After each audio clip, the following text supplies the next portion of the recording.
નમસ્કાર દર્શક મિત્રો, હું છું આપની સાથે યશ ગુપ્તા।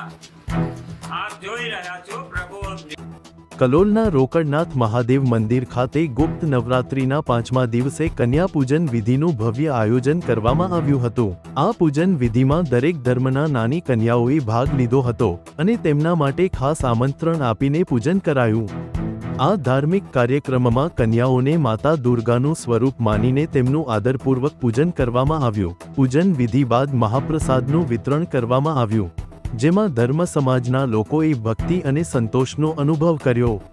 કન્યાઓને શ્રીફળ, ચુંદડી અને દક્ષિણા અર્પણ કરવામાં આવી। આ કન્યા પૂજન વિધિનું આયોજન રોકડનાથ મહાદેવ મંદિરના મહંત મહેન્દ્ર ગિરી ગોસ્વામી તથા મંદિરના સેવકો દ્વારા કરવામાં આવ્યું અને પૂજન વિધિ બાદ ભોજનની વ્યવસ્થા પણ કરવામાં આવી। નગરી મહેકી છે, રોકડનાથ મહાદેવ તળે છે। ગુપ્ત નવરાત્રિની પાવન રાતે 5મે દિવસે પૂજન થાય ભલે, કન્યાના ચરણોમાં સજાયું ફૂલ। માતાની કૃપા તેમના ભાસે, શક્તિ સ્વરૂપ કન્યા માહે। તેમના આધારથી જગત વસે, ઘંટાના નાદથી ગુંજ્યું મંદિર। દીવો ઝળહળે આરતી સાથે, રોકડનાથની કૃપા વરસે। કન્યા ભક્તિજનો સાથે, નાની નાની કન્યા આવી, તેમને ચમકી ધર્મ સુંદર થયો। નવરાત્રિની આ પાવેળા, કન્યા પૂજન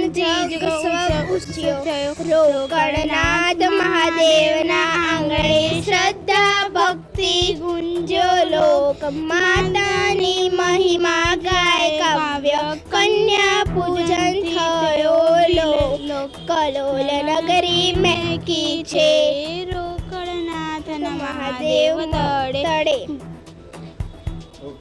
આજે શ્રી રોકડનાથ મહાદેવ મંદિરના અંદર આજે ગુપ્ત નવરાત્રિ નિમિત્તના અંદર આજે વિવિધ સમાજમાંથી બાળ કન્યાઓ લાવી અને મહાનવદુર્ગા રૂપ સ્વરૂપે મહાદીકરીઓનું પૂજન કરવામાં આવ્યું અને દીકરીઓને એક મહાદુર્ગા સ્વરૂપમાં પ્રતિ રીતે રાખી અને એનું પૂજન કરવામાં આવ્યું।